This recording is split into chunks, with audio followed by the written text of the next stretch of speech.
mahali tulipoachia Jumapili iliyopita.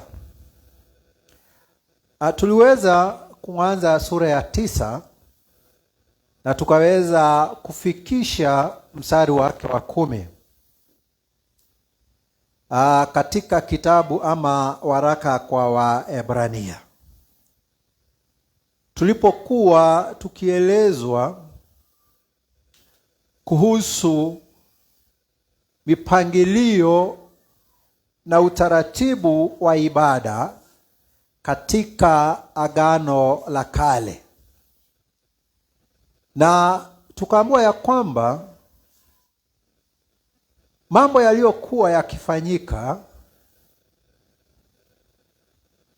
katika mpangilio wa ibada katika Agano la Kale yalikuwa ni kivuli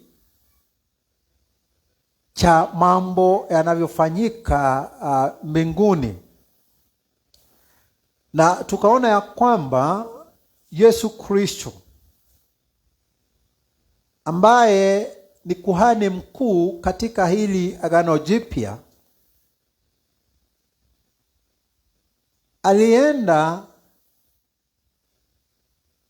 mbinguni katika upande wa kuume wa kiti cha utukufu chake Mungu, ambako wako pale jinsi ambavyo kuhani mkuu alikuwa naenda patakatifu pa patakatifu kwa ajili ya watu katika Agano la Kale. Vile vile Yesu Kristo ako pale kwa ajili yetu katika hili Agano Jipya. Na tukamalizia kwa kuona ya kwamba haya mambo yaliwekwa hivyo kama kivuli, na wakati ule njia ya kuingia katika patakatifu haikuwa imewekwa wazi. Ilikuwa inangojea wakati wa mabadiliko, wakati wa marekebisho, ili lile Agano la Kale na sheria na ibada zake ziweze kuwa kamilifu, timilifu, bila udhaifu ama unyonge wowote. Na tukaona ya kwamba wakati wa matengenezo mapya, na nikasema jina la kizungu ambalo linatumika ni reformation, na tukaona maana yake ni kubadilisha kitu ambacho hakijakamilika, kilicho na unyonge na udhaifu, ama hakiridhishi ama kutosheresha, kinabadilishwa kwa ajili ya kukifanya marekebisho ili kifanyike kuwa bora zaidi ama kuwa kikamilifu. Na nakumbuka ya kwamba niliguzia Yesu Kristo alikuja kufanya hayo matengenezo. Alikuja ili mambo ambayo yalikuwa nafanyika katika Agano la Kale kuhusu ibada, ambayo yalikuwa ni mfano wa mambo yaliyo mbinguni, yaweze kuonekana jinsi yalivyo. Na tunaona upungufu mmoja wa ibada katika Agano la Kale ni ya kwamba kuhani mkuu peke yake ndiye alikuwa anaruhusiwa kuingia patakatifu pa patakatifu siku moja tu kwa mwaka, siku ya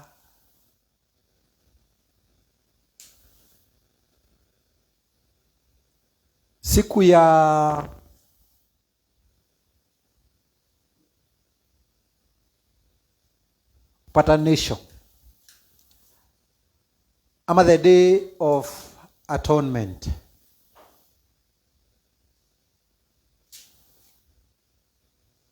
Kuhani mkuu peke yake ndiye alikuwa anaruhusiwa kuingia pale katika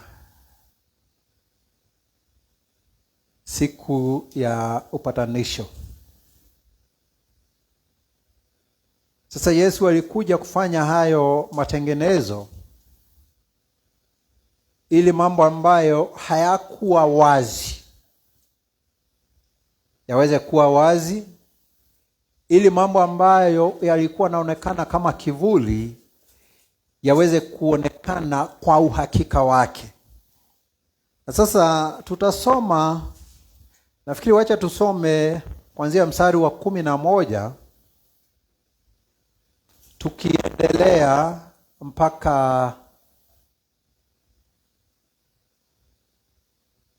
tukiendelea mpaka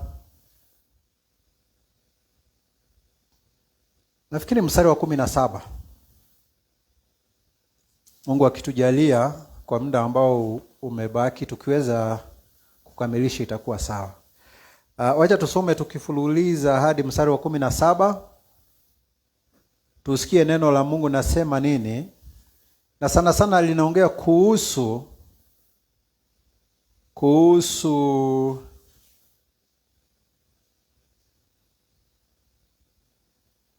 mambo yalivyo baada ya matengenezo. Waraka kwa Waebrania sura ya 9 mstari wa 11 hadi 17. Nitasoma nikifululiza.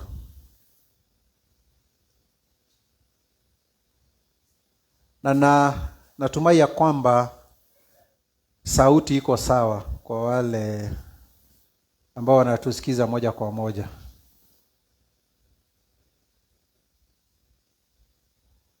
Asanteni na samahani. Wacha nisome. Lakini Kristo akiisha kuja, aliye kuhani mkuu wa mambo mema yatakayokuwapo, kwa hema iliyo kubwa na kamilifu zaidi, isiyofanyika kwa mikono, maana yake isiyo ya ulimwengu huu, wala si kwa damu ya mbuzi na ndama, bali kwa damu yake mwenyewe aliingia mara moja tu katika patakatifu, akiisha kupata ukombozi wa milele. Kwa maana ikiwa damu ya mbuzi na mafahali na majivu ya ndama ya ng'ombe yalivyonyunyiziwa wenye uchafu hutakasa hata kusafisha mwili, basi si zaidi damu ya Yesu Kristo, ambaye kwamba kwa Roho wa milele alijitoa nafsi yake kwa Mungu kwa sadaka isiyo na mawaa, itawasafisha dhamira zenu na matendo mafu, mpate kuabudu Mungu aliye hai. Na kwa sababu hii ni mjumbe wa Agano Jipya, ili mauti kisha kufanyika kwa kukomboa makosa yaliyokuwa chini ya agano la kwanza, hao walioitwa waipokee ahadi ya urithi wa milele. Maana agano la urithi lilipo, lazima iwepo mauti yake aliyelifanya. Kwa maana agano la urithi lina nguvu palipotukia kufa kwa mtu, kwa kuwa halina nguvu kabisa akiwa yu hai yeye aliyefanya.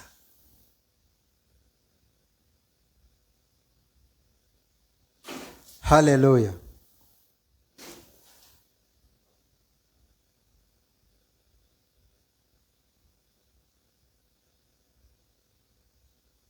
Tumemaliza kusoma hiyo mistari, na sasa nitaelezea atakavyo nisaidia Roho Mtakatifu. Tumeona mstari wa 11 unaanza kwa neno lakini, but kwa Kizungu.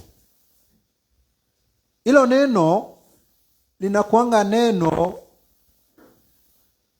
kinzani ama word of contrast, kumaanisha maneno ambaye yalikuwa yameandikwa kabla ya hili neno ni tofauti ama ni kinyume na maneno ambayo yatafuata ama yatakuja baada ya hili neno. Na kama unakumbuka vizuri, katika mstari wa 10 kurudi nyuma, tulikuwa tunaangalia kuhusu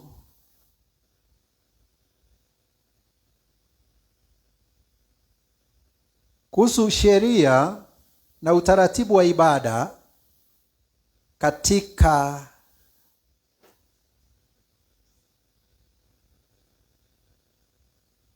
Agano la Kale. Samani kidogo, acha tuhakikishe mitambo yetu iko namna gani. Ninaarifia kwamba iko sawa. Wacheni tuendelee.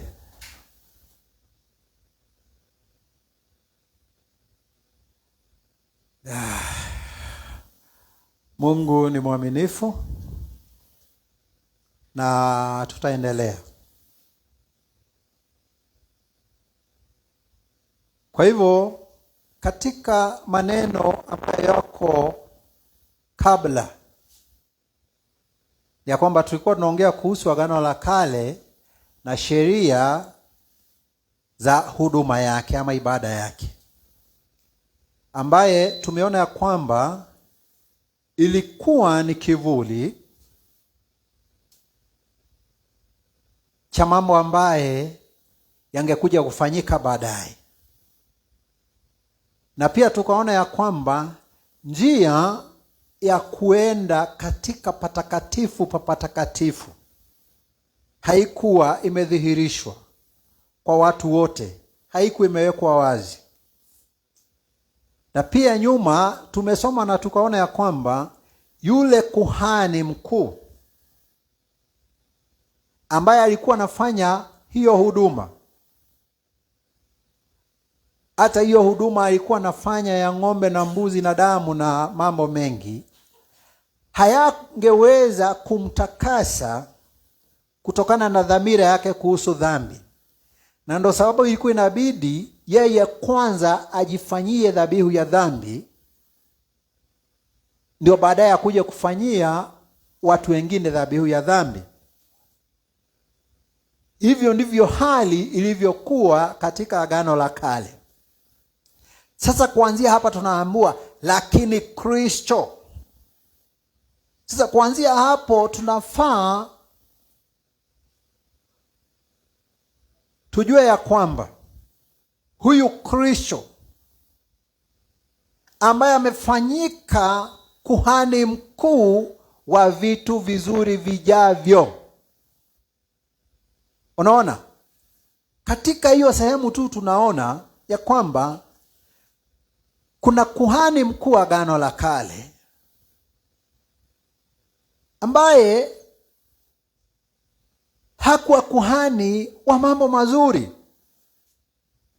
Sababu ukuhani wa Agano la Kale ulikuwa ni kila wakati kurudia kufanya dhabihu ya dhambi, kuonyesha watu dhambi zao, leteni sadaka na dhabihu. Ulikuwa ni kama ukuhani wa kukumbusha watu dhambi zao kila wakati. Lakini sasa tunaona katika hili Agano Jipya,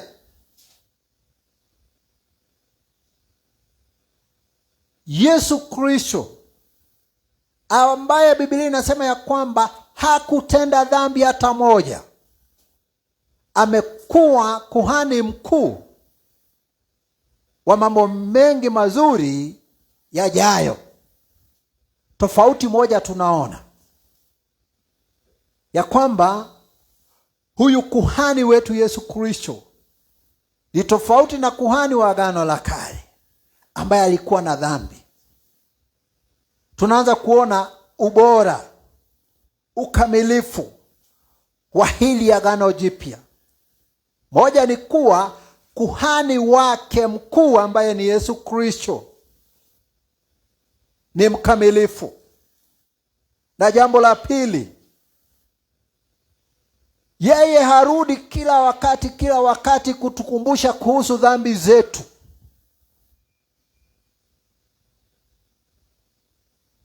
Ni kuhani wa mambo mzuri yajayo.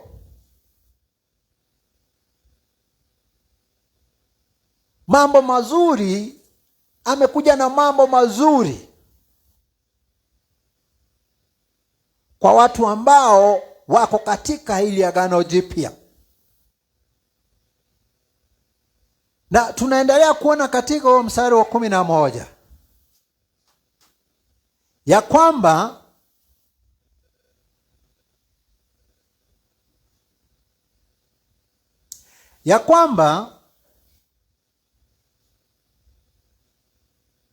yeye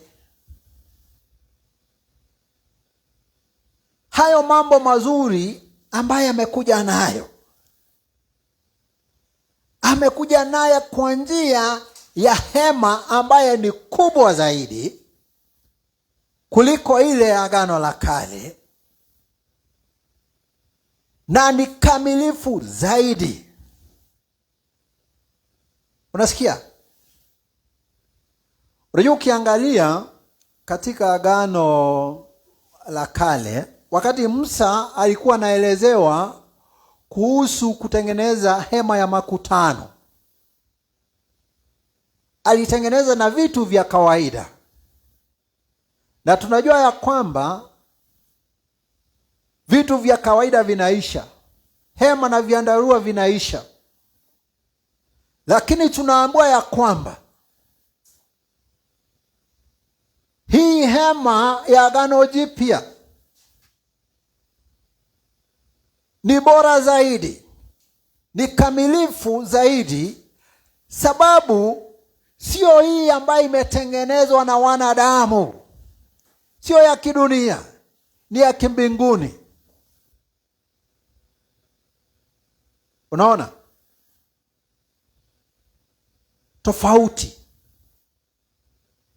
ya Agano la Kale na Agano Jipya? Sababu ule udhaifu ambao ulikuwa katika Agano la Kale na sheria zake za ibada umekuja kufanywa kamilifu katika Agano Jipya.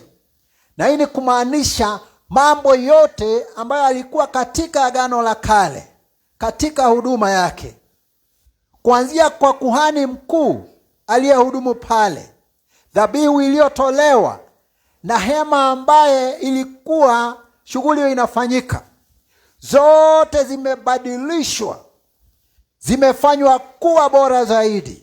Zile ambazo zilikuwa na udhaifu zimeondolewa. Sasa tuko na kuhani mkuu ambaye anadumu milele, ambaye hana dhambi. Tuko na hema sio ya hapa duniani, ni hema ya mbinguni. Madhabahu yetu hayako hapa duniani, madhabahu yetu yako mbinguni. Kumaanisha nini? Mtazamo wetu sio wa mambo ya hapa duniani, mtazamo wetu ni wa kimbinguni, mtazamo wetu ni wa kiroho. Kumaanisha nini? Hata mimi nikisimama hapa ati ninakuhudumia, nikitoka katika njia, unajua kama mimi ndio umetazama na umeniamini katika mambo yote, nikitoka katika njia hata wewe utapotea. Sababu wewe mtazamo wako, tegemeo lako ni katika madhabahu ya hapa duniani, na haifai kuwe hivyo. Malengo yetu na mtazamo wetu unafaa kuwa kwa kuhani wetu mkuu Yesu Kristo, madhabahu ambaye tunafaa kuangalia na kutazamia. Sio mambo ya kiulimwengu, ni mambo ya kimbinguni. Na tukiwa namna hiyo, hakuna mtu atapotea sababu anayemwongoza amepotea. Sababu tunatazamia kuhani wetu mkuu Yesu Kristo, ambaye hayuko hapa ulimwenguni, hayuko katika madhabahu ama hema ya kidunia, ni hema ya kimbinguni. Na hiyo ndio shida kubwa, ndio kikwazo kikubwa, sababu watu bado wamekwama katika mambo ya kidunia, katika sheria za kidunia, katika vikwazo vya kidunia, katika utaratibu wa kidunia. Wamekosa kuona mambo ya kimbinguni. Na tumeelezewa na tukaambiwa ya kwamba madhabahu ambayo Yesu Kristo anahudumu, kuhani wetu mkuu, sio ya hapa duniani. Kwa hivyo hatufai, hata kama tunaishi katika ulimwengu, hatufai kuangalia mambo kwa mtazamo wa kiulimwengu. Hatufai kuangalia mambo kwa mtazamo wa kimwili. Tunafaa kuangalia mambo kwa mtazamo wa kimbinguni.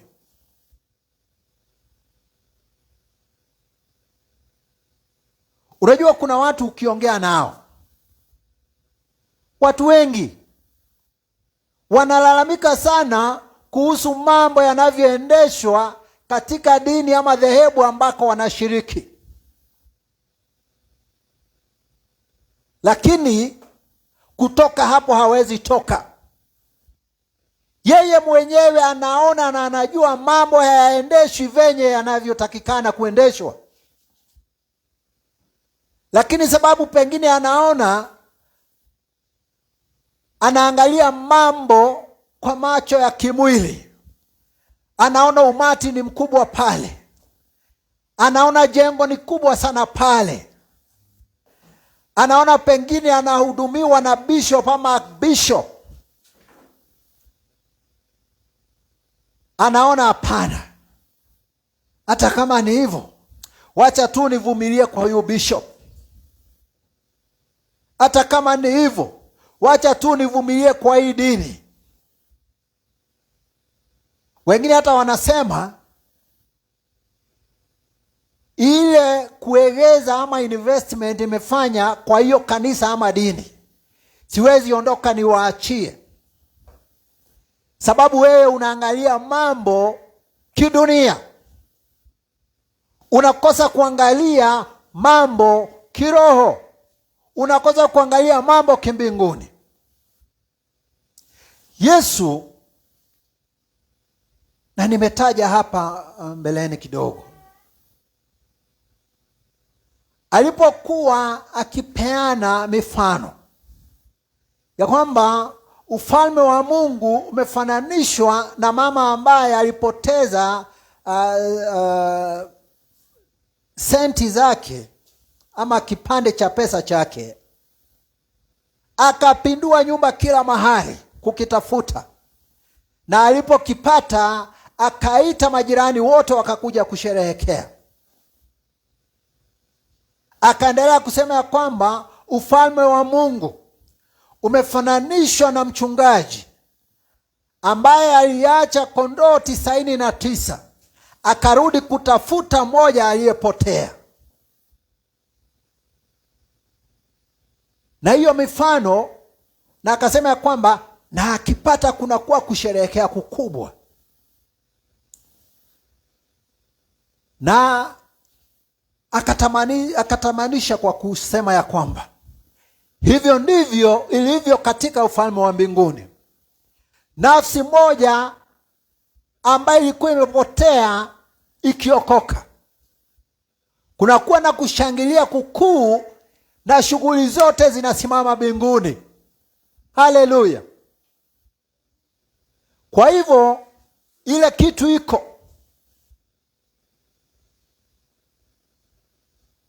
Wewe kama utajiondoa kutoka kwa kikundi kikubwa cha wapotovu, cha wafungwa wa dini, cha wafungwa wa madhehebu, hiyo nafsi yako moja tu inatosha shughuli zisimame mbinguni na kusherehekewe sababu yako. Wacha kuangalia watu watasema nini. Wacha kuangalia ati kanisa nitakayoenda iko na watu wachache. Muangalie Kristo.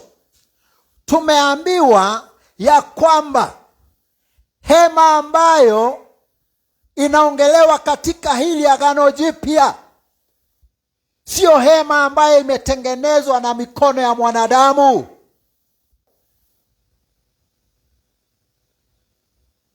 Mambo ya Agano Jipya hakuna mahali inaambatanishwa na jengo la kanisa linatoshana namna gani. Hakuna mahali unalinganishwa na kanisa lina wafuasi wangapi. Ufalme wa mbinguni ni mtu binafsi kwanza. Na wacha niwaambie, kanisa sio jengo. Hata tumesoma ufalme wa Mungu, kanisa sio jengo. Kanisa ni mkusanyiko, ni muungano wa watu ambao ni wenye haki na watakatifu mbele zake Mungu. Kibinafsi kwanza, sababu Biblia inapeana kanisa kama mfano wa mwili ulio na viungo vingi. A body with many parts. Yesu Kristo akiwa kichwa cha kanisa.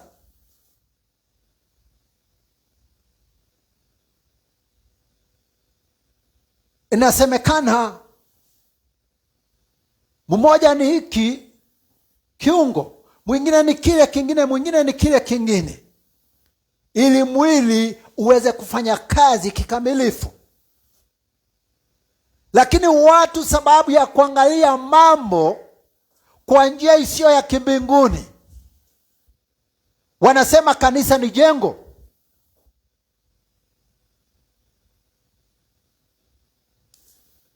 Lakini natakana ikuwe jengo la kanisa, mahali ambapo kanisa linakutana. Sababu ni hivi,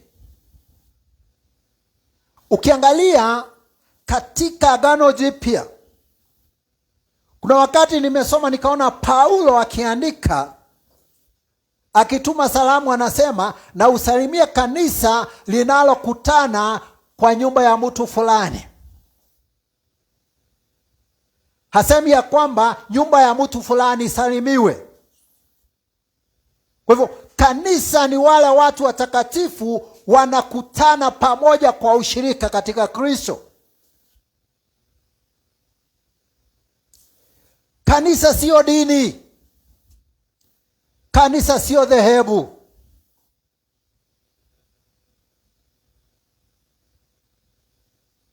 Kanisa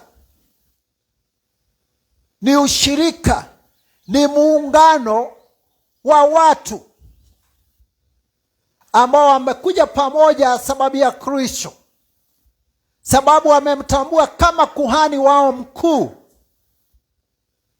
ambao wanafahamu ya kwamba Njia ya kujipeleka kwake Mungu ni wazi katika Kristo.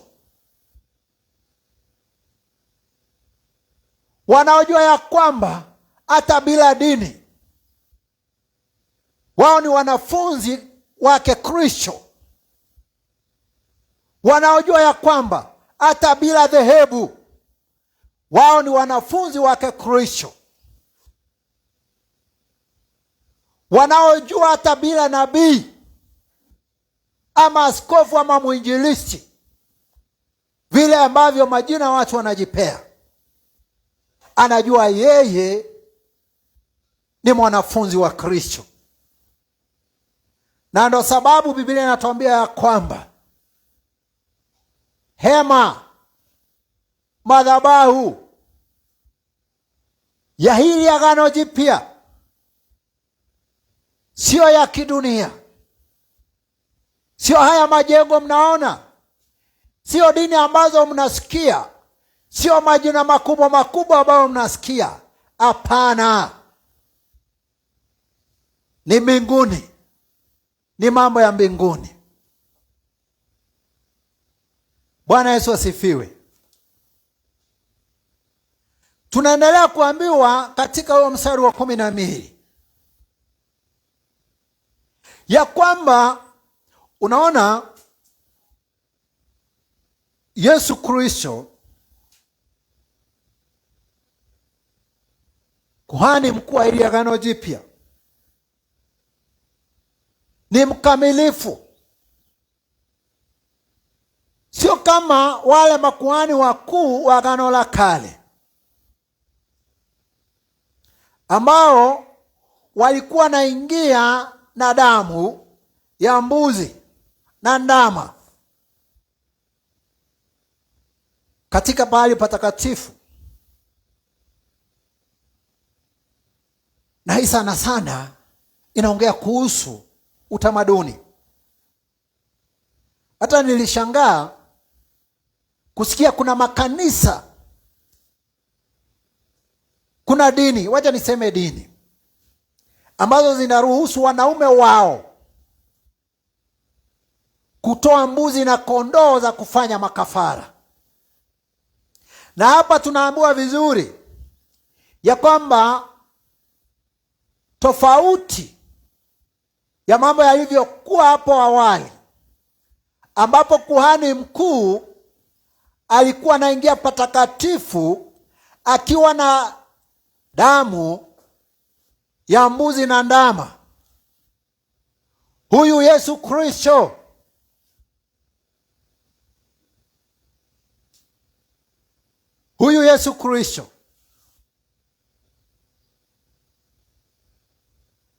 aliingia patakatifu pa patakatifu kwa damu yake.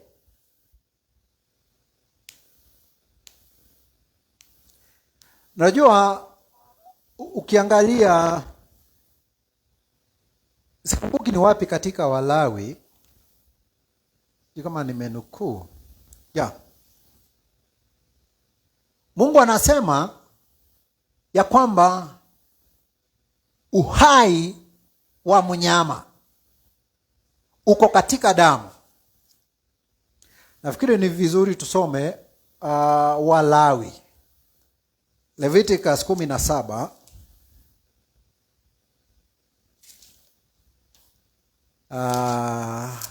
mstari wa 11. Leviticus 17:11 anasema hivi. Sikia. Nasema hivi: kwa kuwa uhai wa mwili u katika hiyo damu. Unasikia? Kwa kuwa uhai wa mwili u katika hiyo damu. Unaona? Kwa hivyo na njia nyingine ni kusema ya kwamba uhai ni damu. Damu ni uhai. Sasa wakati tunaambiwa hapa ya kwamba Hawa, na hapo ukisoma hapo mbele inasema ya kwamba bila damu hakuna msamaha wa dhambi. Without blood there is no remission. Sasa unaona katika Agano la Kale kuhani mkuu alikuwa anaingia patakatifu akiwa na damu ya mbuzi na ndama, ambaye tumeona damu ni uhai. Kwa hivyo mnyama alikuwa anauawa, uhai unatoka, anakufa, damu inachukuliwa, ishara ya uhai.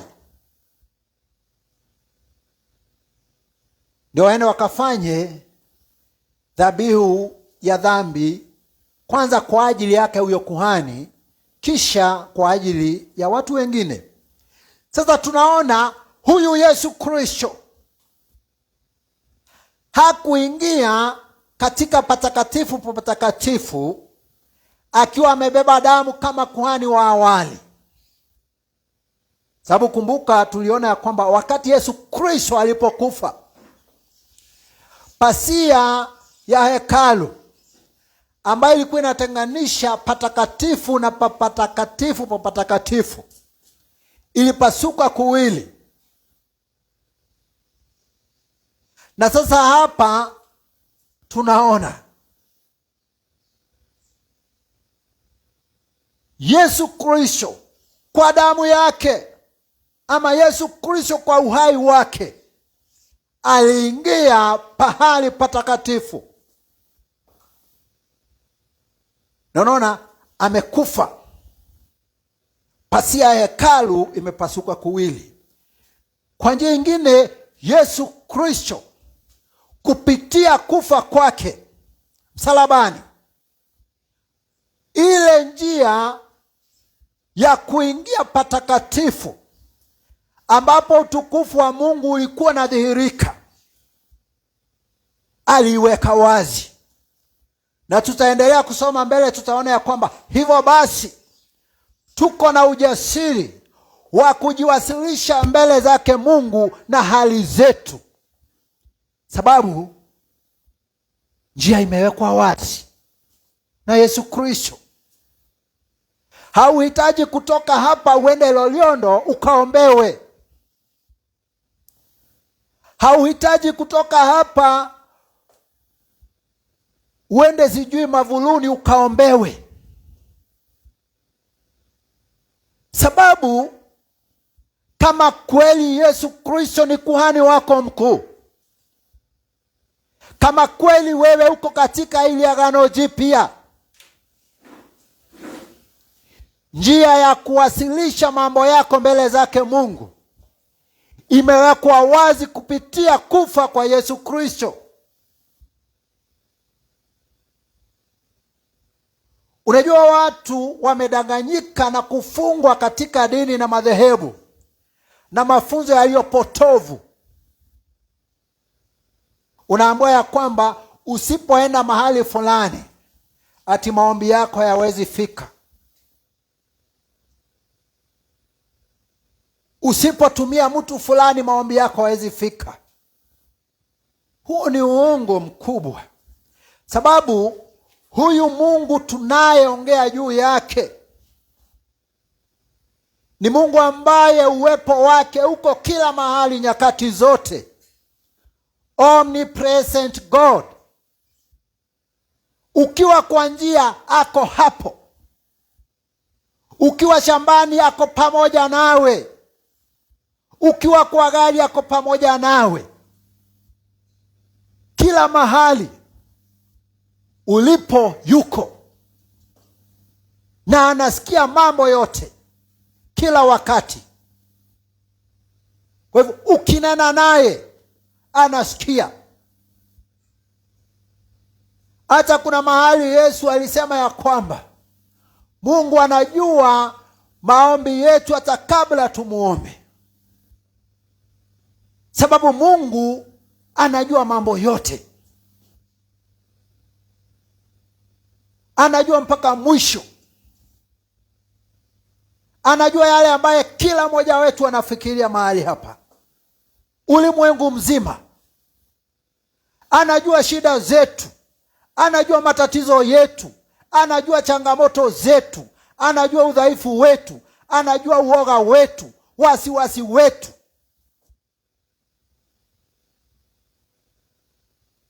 Wewe unaacha Mungu mahali yako, unadanganya wako mahali pengine unaenda.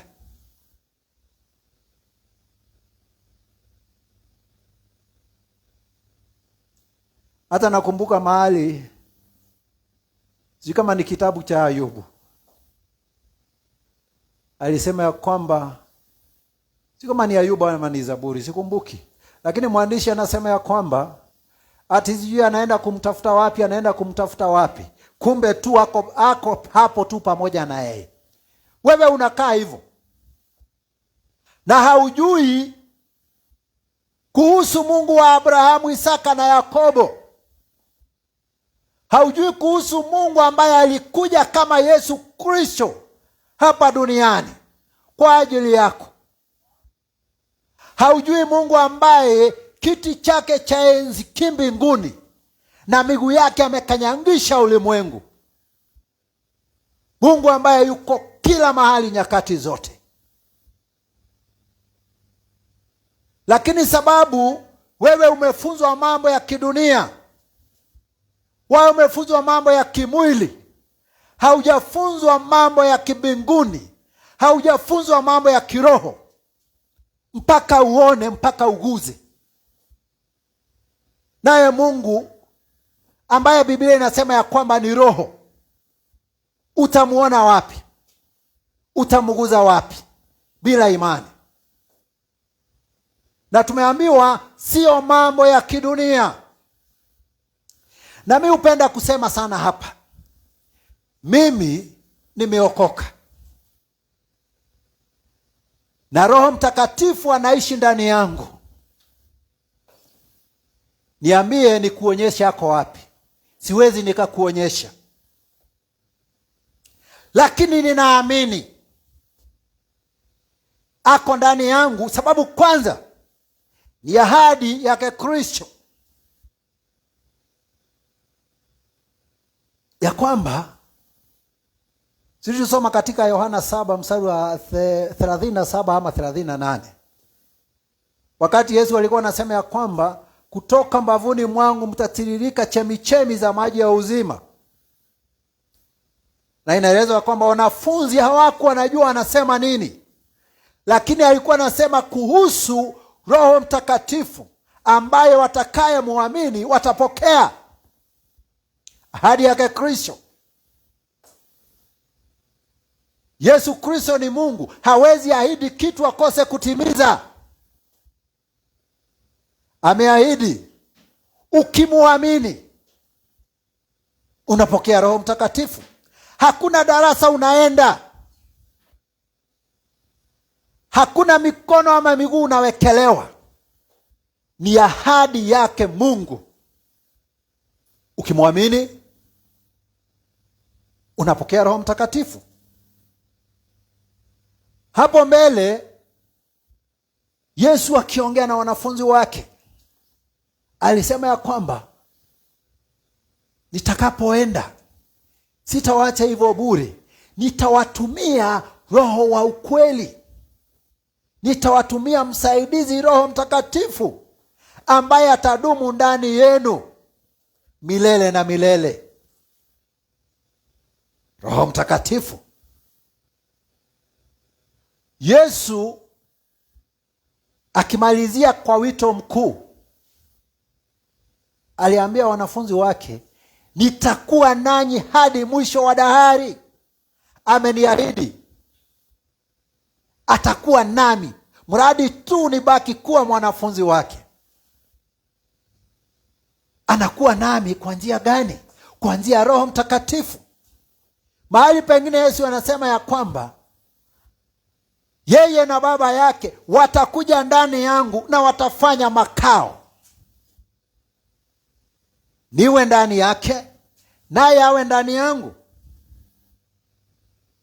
Ukingojea ni kuonyeshe Roho Mtakatifu, sitakuonyesha na hawezi onekana, lakini sina shaka nina Roho Mtakatifu ndani yangu.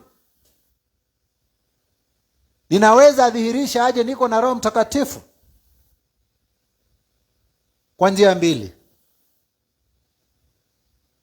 Matunda ya Roho Mtakatifu. Pili, karama za Roho Mtakatifu.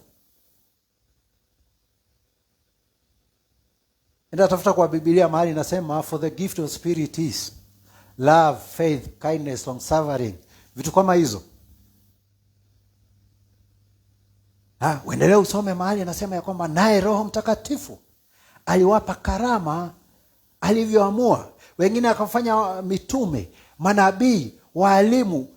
Hivyo. Unajua watu wanatarajia na wamedanganyika ati ndio upokee Roho Mtakatifu lazima upulizwe uanguke huko chini. Hizo ni sarakasi. Hizo ni vipindi.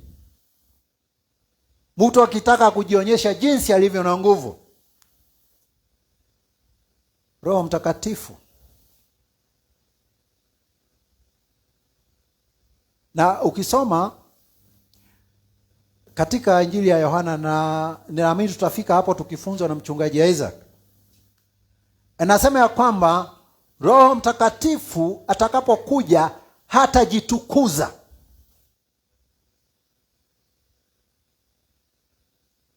Lakini atachukua maneno kutoka kwa Mungu ayaweke ndani yetu. Kwa hivyo Roho Mtakatifu hajitukuzi. Roho Mtakatifu hajitukuzi. The Holy Spirit does not exalt himself. Hapana.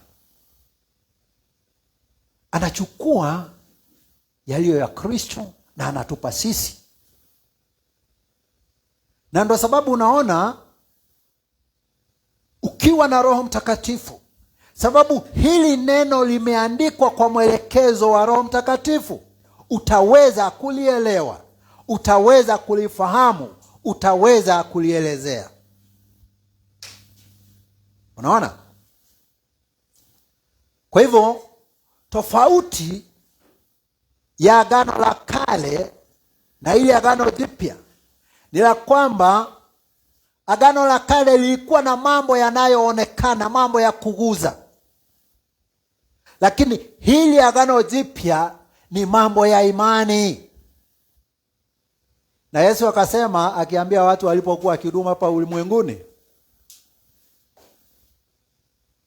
nyinyi mnaamini sababu mmeona. Heri ambao wataamini bila kuona. Heri wewe unaamini uko na Roho Mtakatifu na humuoni. Heri wewe ambaye umeamini Kristo na haumuoni. Hili Agano Jipya sio la mambo ya kuguza, sio la mambo ya kidunia, ni mambo ya kimbinguni, ni mambo ya kiroho, ni mambo ya kiimani. Kushawishika bila kuona. Nimeokoka. Ndio. Unajua kuna watu wanakuambia nipe proof ya kwamba umeokoka. Jibu ni kuwa wewe hauwezi elewa. Sababu wokovu sio fisiko. Wokovu ni mambo ya imani.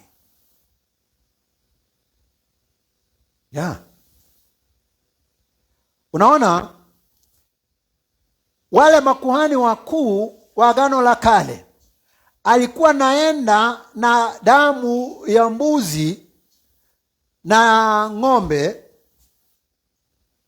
katika mahali patakatifu kila mwaka. Unajua siku ya upatanisho ama ya atonement ilikuwa inafanyika annually. Kila mwaka. Ona. Ilikuwa inafanyika mwezi wa kwanza wa kalenda ya Kiyahudi. Sikumbuki ni siku gani. Sasa swali ni, imefanyika mwezi wa kwanza, na kabla mwezi wa kwanza mwaka ujao ufike, ni wazi kuna watu walikuwa nakufa hapo katikati, kumaanisha walikuwa nakufa na dhambi zao. Yaani tukiangalia mambo literally, sababu dhambi ambazo nimefanya kuanzia January this year, mfano tu, zinatakana ziende zifanyiwe dhabihu Januari mwaka ujao. Nikifa wakati huu, si nikumaanisha dhambi zangu za kutoka mwezi wa kwanza mpaka huu mwezi wa 7 nitakuwa nazo. Unaona udhaifu wa Agano la Kale. Lakini tunaambiwa katika mstari wa 12, Yesu Kristo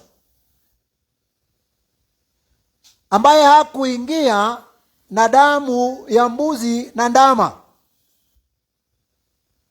aliingia kwa uhai wake yeye mwenyewe, kwa damu yake yeye mwenyewe.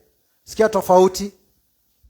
Akawa amepata ukombozi wa kimilele kwa ajili yetu, having obtained eternal redemption for us. Kumaanisha hahitajiki tena kuingia pale kufanya dhabihu, sababu tofauti na kuhani mkuu wa wakati wa kale, alikuwa anafanya dhabihu ya dhambi za mwaka ambao umepita,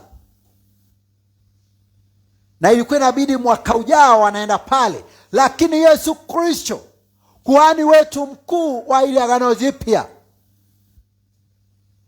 alipoingia patakatifu kupitia kwa uhai wake, alipata ukombozi wa kimilele kwetu sisi ambao tunamwamini. Hata wewe tenda dhambi, haijalishi umefanya dhambi kiwango gani, ukikiri ya kwamba wewe ni mtenda dhambi na uamini ya kwamba Yesu Kristo kupitia kwa uhai wake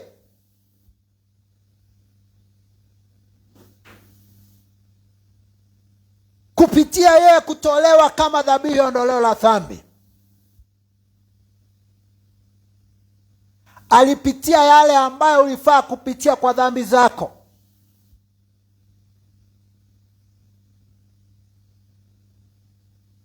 Umwamini na uamue kutoka ndani yako ya kwamba umewachana na maisha ya dhambi na umejisalimisha kwake awe mwokozi wako,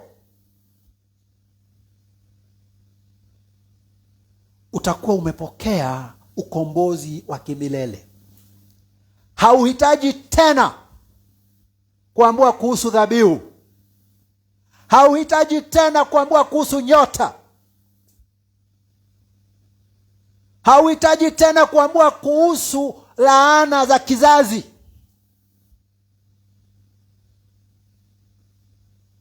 Sababu Biblia inasema ya kwamba yule ambaye Yesu amekomboa, yule ambaye Yesu ameweka huru, amemweka huru kikamilifu. Unaona ubora, ukamilifu wa hili Agano Jipya. Hauhitaji uchukue sijui kondoo, sijui mbuzi, sijui ndama, sijui ndege. Hapana. Yesu Kristo, ambacho hizo dhabihu zote zilikuwa zinatolewa katika Agano la Kale, zilikuwa kivuli chake kuja kutolewa kama dhabihu mara moja na kutosha kwa watu wote. Hivyo basi hakuna dhabihu ingine inahitajika. Mstari wa 13. Nambwa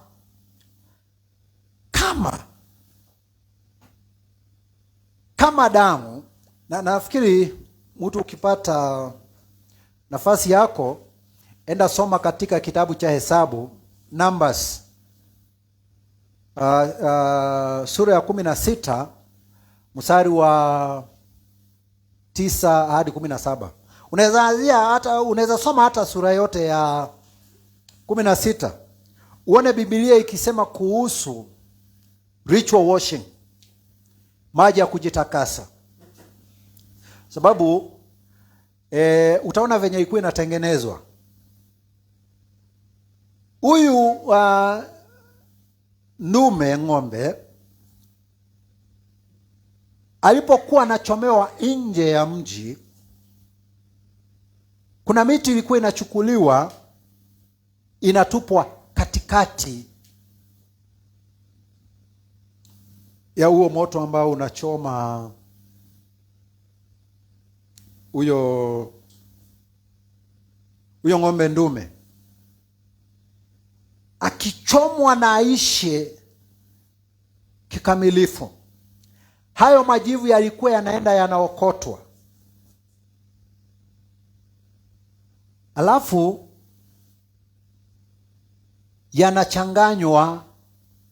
yalikuwa yanachanganywa na maji. Yule ambaye mtu alikuwa anajipata ya kwamba amenajisika, ile ambayo inasemekana ritual uncleanness, pengine mtu umeguzana na mzoga wa mnyama ambaye Agano la Kale inasema ni najisi, ama uchafu ambao ulikuwa unasemekana ni najisi.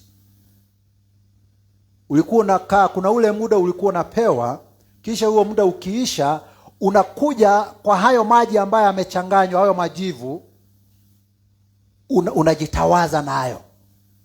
Ndio sasa unaambiwa ya kwamba umetakasika kutokana na hiyo kushikana na kitu ambacho ni defiled ama ni najisi. Sasa ndio tunaambiwa kama hiyo damu ya huyo ng'ombe ndume na hayo majivu na maji yalikuwa naweza kutakasa mtu ambaye ameguzana na kitu ambacho ni najisi. Sijui kama unaelewa. Yaani imesemekana ukiguza hiki kitu unakuwa najisi, unakuwa ritually unclean. Na ni kuguza tu. Na unaambiwa unachukua hayo maji ambayo yamechanganywa na majivu na ya yule ng'ombe na miti, na amechanganywa, ukijitawaza naye inasemekana umekuwa umetakasika. Sasa na ilikuwa hivyo, ukijitawaza hivyo umekuwa msafi. You become ritually clean. Ritual uncleanness. Sasa ndio tunaambiwa, na sasa unaona hayo ni mambo ya Agano la Kale. Sasa tunaambiwa kama mtu ambaye ameshika vitu ambazo ni najisi akijiosha na hiyo maji ambayo imechanganywa damu na majivu ya miti na hiyo mizoga, yaani mzoga wa sin offering, kama huyo mtu alikuwa anakuwa msafi, tunaulizwa. Na sasa hiyo ni damu ya wanyama na majivu. Tunaulizwa kama hiyo ilikuwa inatakasa watu katika mwili wao. Tunaulizwa, je, naye damu ya Kristo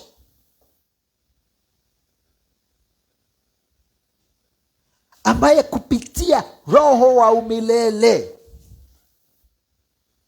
alijipeana bila dhambi kwake Mungu kama dhabihu kwa ajili yetu, atatutakasa namna gani dhamira yetu kutoka kazi ambazo zimekufa. Na ukisoma katika Waefeso 2 mstari wa 1 hadi mstari wa 5, utaona ya kwamba kazi ambazo zimekufa ni dhambi.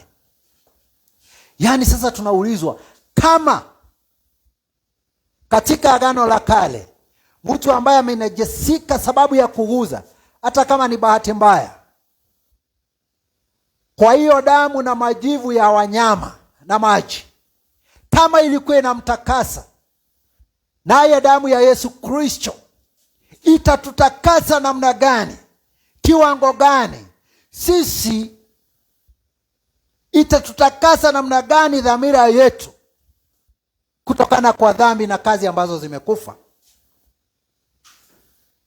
ili tuweze kumhudumia Mungu aliye hai. Yaani mimi nikiangalia hayo mambo, yaani ni kama venye watu wanasema, ni kama kulinganisha kifo na usingizi. Yaani upande huu katika Agano la Kale, damu ya wanyama na majivu na maji,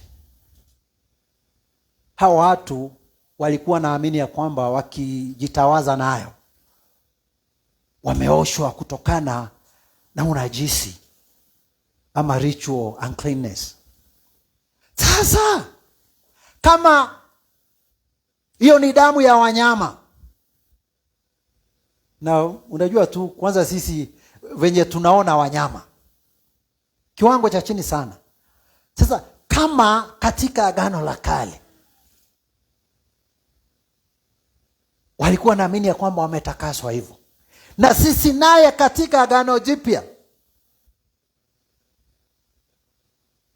ambalo kuhani wetu mkuu Yesu Kristo kupitia kwa damu yake na Roho wa kimilele alijipeana kwa Mungu kwa ajili yetu, tutatakasika kiasi gani kutokana na, yaani dhamira yetu itatakasika kiasi gani kutokana na dhambi na uovu?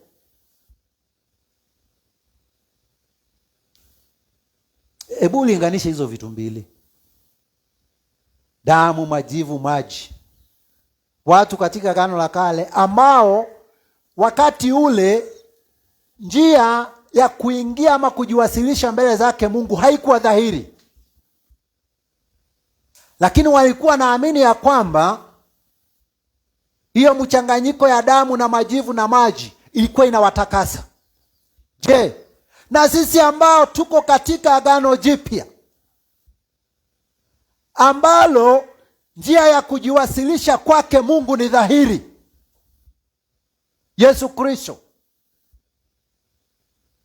ambaye hayuko katika madhabahu ya kidunia, ako mbinguni upande wa kuume wa kiti cha utukufu, atatutakasa kiasi gani? Atatakasa dhamira zetu kiasi gani kutokana na dhambi, ili tuweze kumhudumia Mungu aliye hai? Hilo ni swali balagha, rhetorical question. Nasema ya kwamba mambo matatu kuhusu swali balagha. Jambo la kwanza, jawabu yake ni wazi na ni rahisi. Jambo la pili, linaulizwa kusisitiza jambo ambalo linaongelewa katika hilo swali. Jambo la tatu, linaonyesha hofu iwapo mtu yeyote hajui jibu kuhusu hilo swali.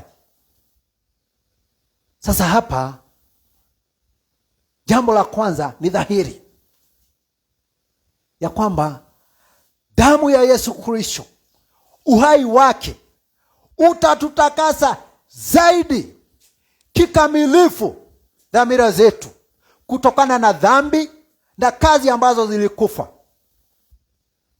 Unajua, mimi sikuzaliwa kama nimeokoka, na hakuna mtu alizaliwa kama ameokoka. Biblia inatuambia kwamba sababu Adam alitenda dhambi, kila mwanadamu anazaliwa katika dhambi. Lakini naye Adamu wa pili, Yesu Kristo, amekuja kujitoa kama dhabihu ili wanadamu wote waweze kukombolewa kupitia kwake. Saa hii kabla niokoke, nilikuwa naishi, nilikuwa natembea, nilikuwa naona, nilikuwa nasikia, nilikuwa nafanya, nilikuwa naongea mambo mengi. Kuna mahali naweza enda saa hii, hata watu wakiniangalia hivi waseme hapana. Watu ambao tulikuanga nao wakati ule, hata tunakutana nao wengine katika shughuli, wanaambia hey, kuna mahali nilikuwa naitangwa mondomomo. Nasema ai, mondomomo no aono kile diretekia. Unaona? Na nikirudisha fikira zangu nyuma, naona mambo mengi aibu ambayo nilikuwa nafanya. Lakini saa hii hata ukuje hapa usimame uniambie wewe unasema nini na ulikuwa nafanya, dhamira yangu ni safi kutokana na hayo mambo, sababu damu ya Yesu Kristo. Kama wale walikuwa nasafishwa na damu ya wanyama na jivu na maji, damu ya Yesu Kristo itanitakasa kiasi gani? Imenitakasa. Ninasimama mbele zake Mungu kama mwenye haki, kama asiyetenda dhambi, asiyewahi tenda dhambi. Sababu gani? Tulisoma katika Yeremia 31:31 kusonga mbele, Mungu akisema katika ile Agano Jipya ya kwamba atasamehea watu dhambi zao na hata wahi zikumbuka tena. Kama Mungu hakumbuki dhambi zangu za awali, wewe ni nani uje kunikumbusha? Ndugu yangu, dada yangu, unayenisikiza, pengine unasema nimewahi ua, nimewahi afya miba, nimewahi sijui fanya nini, nimewahi fanya nini. Unashindwa na Mungu kweli anaweza nisamehe? Ukweli ni kuwa ndio. Ukweli ni kuwa mikono yake ameinyorosha, anangoja uje kifuani chake akukumbatie, akuokoe na dhambi zako zisahaulike mbele zake. Hakuna kitu unahitajika kufanya.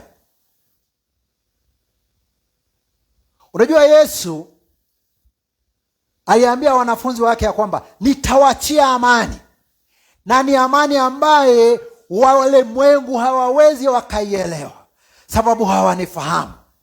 Paulo naye katika Warumi anasema ya kwamba, anaeleza hiyo amani, anasema ya kwamba na sasa tuna amani sababu tumejua tumepatanishwa naye Mungu kupitia kwa Kristo.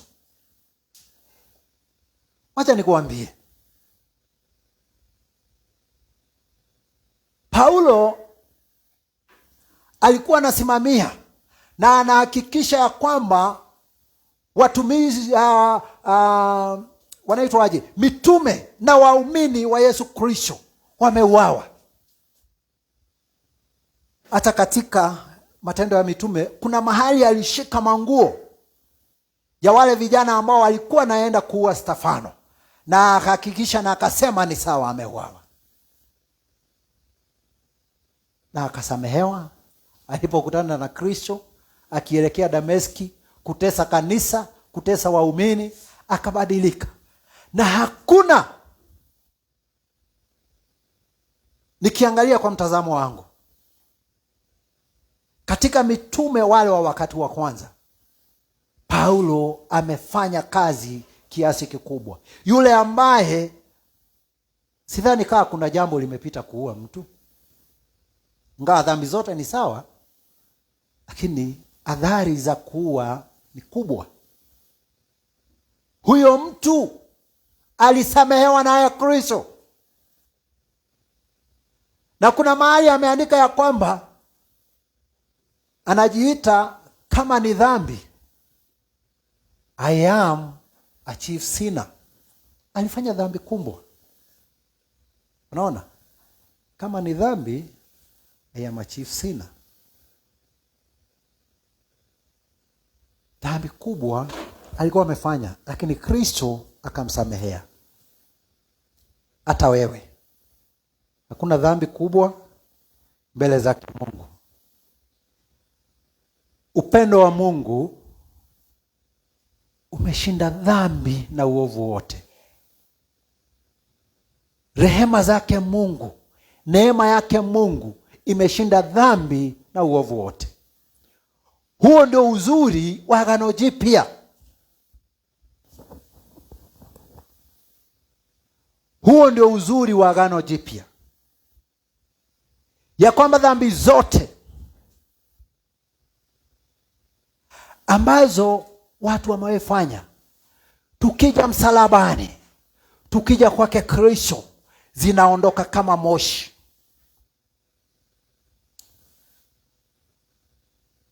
Nikitamatisha, ningetaka kusihi wewe ambaye unanisikiza, wewe ambaye unajiambia ndani yako ya kwamba dhambi na uovu wangu umepita kiasi. Nataka nikuambie damu ya Yesu Kristo, ambaye ni kuhani mkuu wa Agano Jipya, upendo wake Mungu, rehema na neema zake ni kubwa kuliko dhambi zote za walimwengu wote. Kwa hivyo, njoo katika kiti cha rehema. Njoo kwake kuhani mkuu wa Agano Jipya, ambapo hakuna maswali. Swali tu ni, je, umekubali wewe ni mwenye dhambi? Je, umeamini Yesu Kristo alitwaliwa kama dhabihu ya ondoleo la dhambi? Je, unamkubali Bwana Yesu kama Mwokozi wako maishani mwako, na ujisalimishe kwake akuongoze? Hiyo tu. Kama ni ndio, umeokoka. Usifikirie utaokoka usikie baridi ama joto ama utoe jasho. Ni imani. Kwa hivyo nashukuru Mungu sababu ya umbali ambao tumefika. Na ama saa yangu ndio. Nashukuru Mungu kwa umbali ambao tumefika siku ya leo.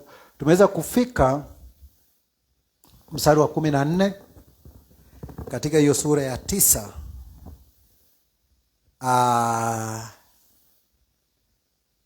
Kitabu ama waraka kwa Ebrania. Na ninaamini ya kwamba Mungu ametuhudumia na atatusaidia tuwe na huo mpito wa kuingia katika Agano Jipya. Mungu atubariki. Mungu atutende mema mpaka Jumapili ijayo na neno la Mungu